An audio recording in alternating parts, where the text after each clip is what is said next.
Hello guys, leo nimekuletea suluhisho la draw. Kama huwa unapata shida kuweza kutabiri draw, basi leo hii nimekuletea suluhisho ambalo litakwenda kufix hiyo shida yako kwa haraka zaidi. Lakini pia kama wewe ni mgeni kwenye channel hii, basi mimi naomba uweze kusubscribe na kugusa alama ya kengele ili uwe wa kwanza kuweza kupata notification pindi nikiposti video yoyote, basi utakuwa wa kwanza kuweza kuipata. Strategy ya leo ninayokupatia ni strategy ya draw ambayo inafanya kazi kwa umakini kabisa. Sasa mimi acha nianze nyuma. Inawezekana kuna watu nikawachanganya.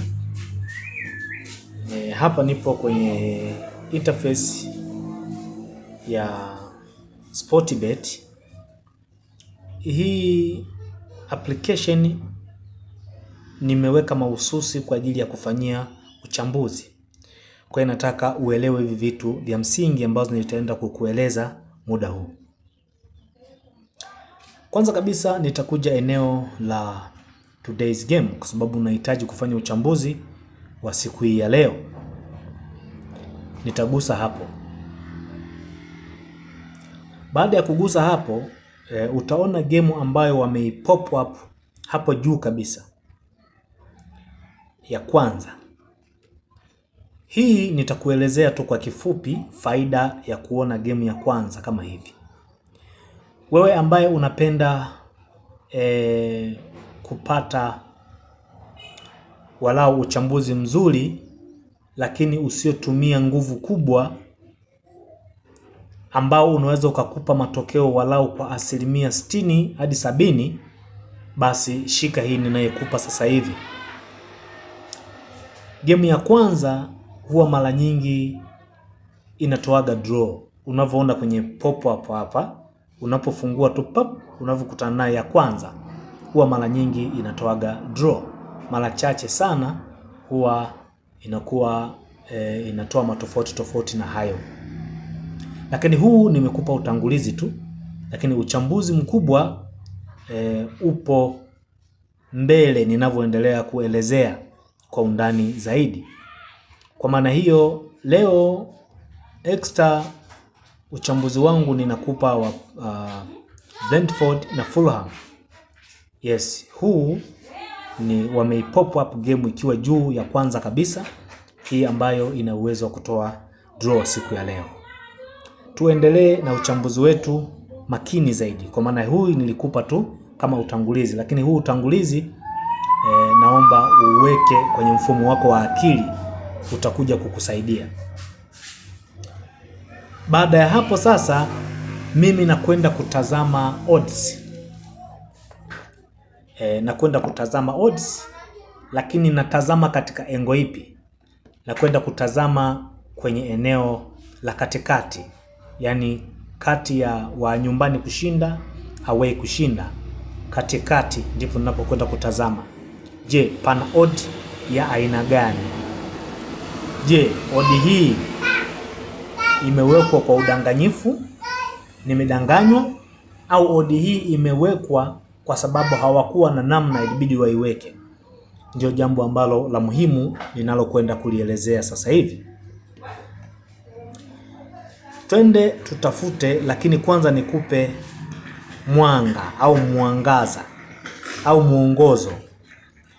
Odd yoyote iliyokuwa katikati ambayo imewekwa eneo section ya draw, ikiwa kuanzia 3 kamili, yani 3.00 hadi 3.50, hizo game mara nyingi zinakuwa ni game ngumu, huwa hazinaga matokeo kwa nyumbani wala wa ugenini. Hapo nadhani unanielewa vizuri sana. Sasa twende tutafute game zenye mwelekeo huo kwanza, ili nikupe maelezo ya kina zaidi.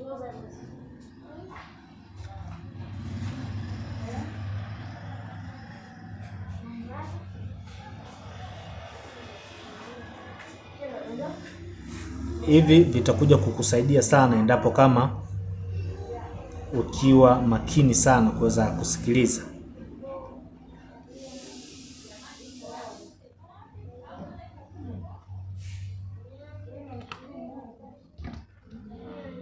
Nimekueleza kuanzia 300 hadi okay. Hii ndio game ambayo mimi niliona ya kwanza kabisa yenye possibility ya kuweza kutoa draw, ambayo hii game itacheza mapema tu. Hii inaitwa Dalian Yingbo pamoja na Henan. Odi yake ni 3/25. Sasa kipi cha kuzingatia? Ninaunganisha mambo kadhaa ambayo yanaweza yakasaidia. Sawa? Mambo kadhaa ambayo yanaweza yakasaidia. Jambo la kwanza kabisa ninaloliunganisha,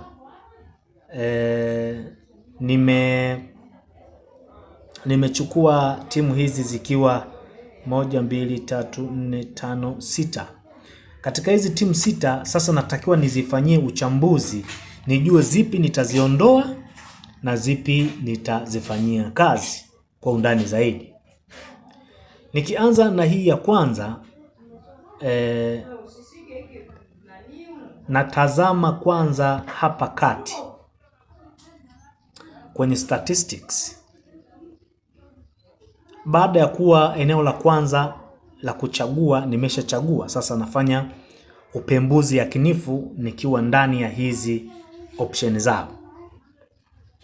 Tukitazama fomu hapa, naona hii 60% kwa 47, wa 4 wa 12. Hapo nadhani unanielewa vizuri sana. Sasa kipi kitakacho kufanya ujue kwamba hii either umedanganywa au haujadanganywa? Kipi sasa? Kwanza kabisa utaangalia namba ambayo wao wapo kwenye position yao. Alafu utaangalia fomu yao.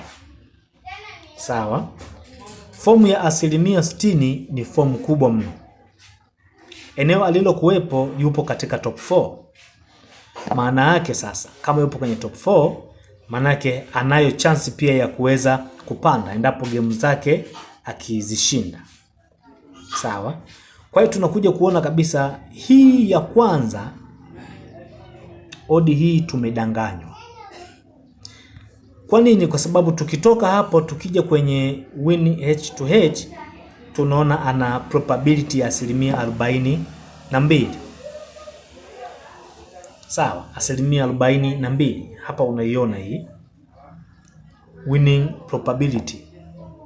Lakini kuna ambazo zimelingana, yani ushindi na sare zimelingana. Huyu wa ugenini kushinda 29% na sare 29%. Kwa hiyo sasa hapa tunapata jibu kwamba tumedanganywa kwenye eneo la odds. Hiyo odds ambayo amepewa huyu wa katikati, hii katikati, manake sio odds yenyewe ambayo alitakiwa kuipata. Sawa?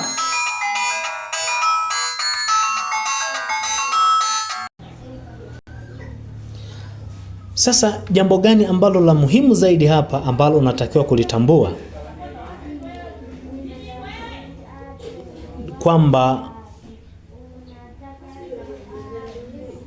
eneo lote wameweka hiyo odi.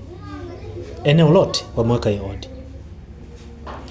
Kwa hiyo huu ni udanganyifu ambao wameutumia. Kwa hiyo mwenye uwezo mkubwa wa kuweza kushinda hii game ni huyu wa nyumbani. Sawa? Wa nyumbani ndio mwenye uwezo mkubwa wa kuweza kushinda.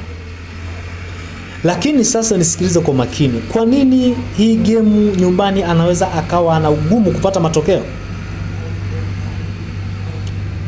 Kwa sababu ya hii odi ambayo iliyowekwa hapa. Hapa haikustahili kuwepo odi ya 2 ya 30 hapa.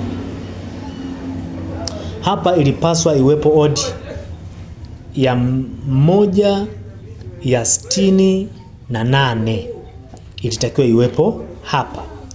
Wao wameweka 2/30. Kwa nini? Je, ni kweli huyu wa nyumbani ana mabadiliko kwenye kikosi chake?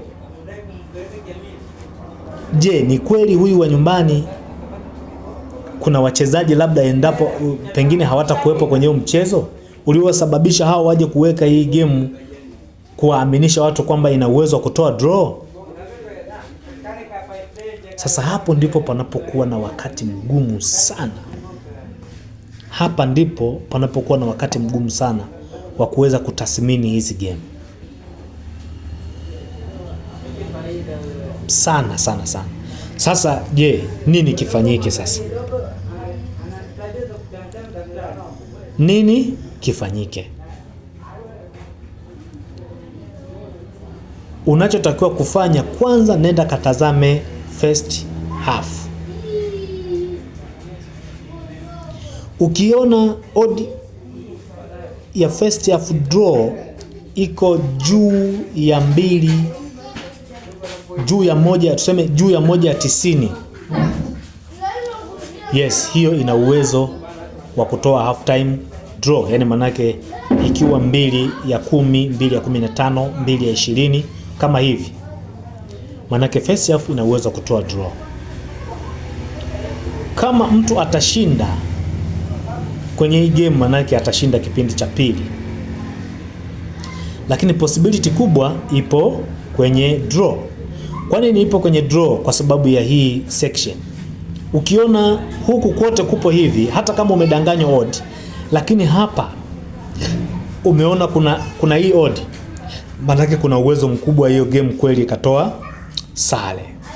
Na kama itakosa basi ni kwa wakati yani kwa kipindi kingine, either ni dakika za mwisho mtu amefanya division makosa yale ikatokea hivyo. Sawa? Kwa hiyo hapo moja kwa moja hii naweza kuipitisha kwenye draw. Japokuwa sina hakika sana kwenye kikosi cha wa nyumbani. Ina maana kikosi cha nyumbani kama wameamka vizuri, hii game wanaweza kashinda hata 1-0. Hapo nadhani umenielewa vizuri. Au ikatoa kasale ya 1-1. Kwa hiyo unapoona odi kama hizi, maana yake unatakiwa uzifanyie uchambuzi wa kina. Sasa nikija kuitazama hii nitakuonyesha tu kwa nini nilichagua kwenye eneo la draw ikiwa wa nyumbani amepewa 1/83 kushinda. Hizi huwa zinatoaga sare ya 1-1 au bila. Hizi ukiona huku kuna ndogo, katikati kuna 3 huku kuna 4. Kama mtu atapoteza game hii, ukiona hivi, basi atashinda wa ugenini, sio wa nyumbani. Manake wa ugenini atapata goli, mwingine atashindwa kurudisha huyu wa nyumbani. Ukiona game kama hivi, ndo hapa una uwezo wa kutabiri hata ile half time full time. Hapa unaweza kutabiri hiyo kwamba wa ugenini atapata goli, alafu wa nyumbani atachomoa, itaisha sare. Au ukatabiri sare vipindo vyote kwenye hii. Kwa hiyo hii mimi nitaipitisha huku wamefuta nani zake, market zake. Okay.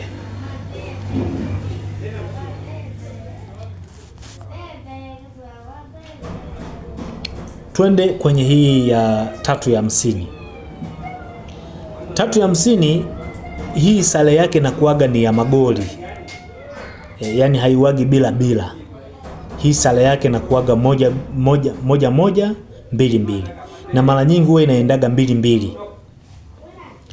Mmoja tu akifeli kuweza kurudisha goli, manake itaisha 2-1. Hii unaiona odi. Hii ni tabia ya hizi odds.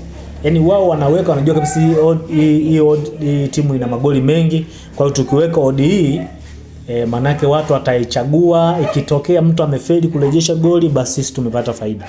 Wao wanatumia mbinu nyingi sana kwenye mambo ya higher market. Sawa?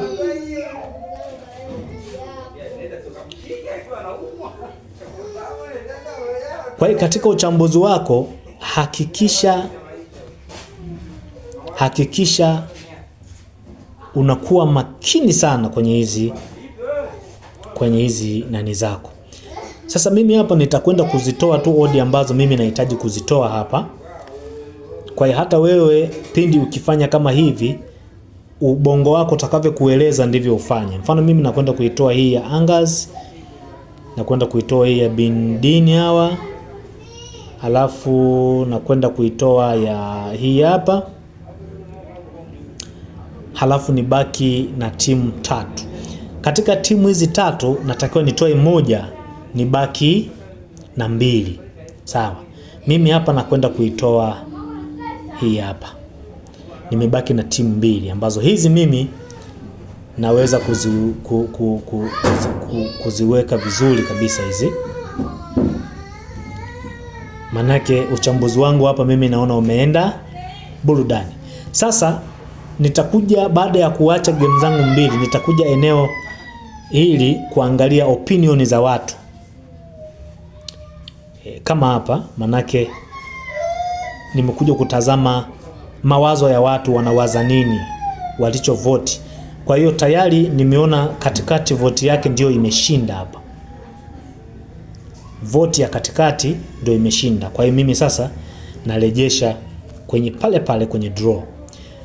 Nikiangalia hii, niangalia vote zake. Bado naona katikati pamefanyeje?